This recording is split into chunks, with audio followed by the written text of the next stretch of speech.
अगर हौसलों में दम हो और मन में जज्बा हो तो आपको अपनी मंजिल तक पहुंचने से कोई नहीं रोक सकता। हौसला और जज्बा वो चीज़ है जो मंजिल के रास्ते में आने वाली पहाड़ जैसी परेशानी को आसानी से ध्वस्त कर देती है। आज की कहानी एक सच्चे हौसले की कहानी है जो आपका हौसला भी 4 गुना बढ़ा देगी। कहानी है, विल्मा का जन्म टेनेसी के एक गरीब परिवार में हुआ था। 4 साल की उम्र में उन्हें लाल बुखार के साथ डबल निमोनिया हो गया, जिस वजह से वह पोलियो से ग्रसित हो गईं। उन्हें पैरों में ब्रेस पहनने पड़ते थे और डॉक्टरों के अनुसार अब वो कभी भी नहीं चल सकती थी। लेकिन उनकी माँ हमेशा उनको प्रोत्साहित करती रहती थी और कहती थी कि भगवान की दी हुई योग्यता, दृढ़ता और विश्वास से वो कुछ भी कर सकती हैं।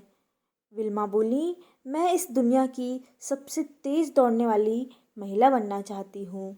डॉक्टरों की सलाह के विरुद्ध 9 साल की उम्र में उन्होंने अपने ब्रेस उतार फेंके और अपना पहला कदम आगे बढ़ाया, जिसे डॉक्टरों ने नामुमकिन ही बताया था। 13 साल की उम्र में उन्होंने पहली बार रेस में हिस्सा लिया और बड़े अंतर से आखिरी स्थान पर आ। उसके बाद अपनी दूसरी, तीसरी और चौथी रेस में भी दौड़ी और आखिरी आती रहीं, पर उन्होंने हार नहीं मानी। वो दौड़ती रहीं और फिर एक दिन ऐसा आया कि वो रेस में फर्स्ट आ गईं। 15 साल की उम्र में उन्होंने टेनिस स्टेट यूनिवर्सिटी में दाखिल ले लिया। यहाँ उनकी मुलाकात एक कोच से हुई जिनका नाम एड टेम्पल था। उन्होंने कोच से कहा, मैं दुनिया की सबसे बड़ी धाविका बनना चाहती हूँ। टेम्पल ने कहा, तुम्हारे अंदर जिस तरह का जज्बा है तुम्हें कोई नहीं रोक सकता और उसके अलावा मैं भी तुम्हारी मदद करूँगा। देखते ही देखते वो दिन आ गया जब विल्मा ओलंपिक्स में पहुँच गई, जहाँ अच्छे से अच्छे एथलीट्स साथ उनका मुकाबला होना था, जिसमें कभी ना हारने वाली यूटा हीन भी थीं।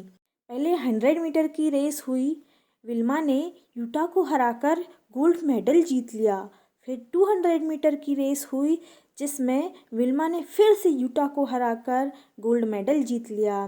तीसरे इवेंट 400 मीटर रिले रेस थी, जिसमें अक्सर सबसे तेज़ दौड़ने वाले व्यक्ति को अंत में रखा जाता है। विल्मा और यूटा भी अपनी अपनी टीम्स में आखिरी दौड़ रही थी। रेस शुरू हुई। पहली 3 एथलीट्स ने आसानी से बैटन बदल ली। जब विल्मा की बारी आई तो थोड़ी गड़बड़ हो गई और बैटन गिरते गिरते बची। इस बीच यूटा काफ़ी आगे निकल गई। विल्मा ने बिना देरी किए अपनी स्पीड मशीन की तरह बढ़ाई और विल्मा यूटा से आगे निकल गई और उन्होंने फिर से यूटा को हराते हुए तीसरा गोल्ड मेडल अपने नाम कर लिया। यह इतिहास बन गया कि कभी पोलियो से ग्रस्त रही महिला आज दुनिया की सबसे बड़ी धाविका बन चुकी थी। तो जब इंसान कुछ करने की ठान ले तो बड़ी से बड़ी नामुमकिन चीज़ भी मुमकिन हो जाती हैं। अगर कहानी अच्छी लगी हो तो वीडियो को लाइक, चैनल को सब्सक्राइब करना ना भूलें। Thank you.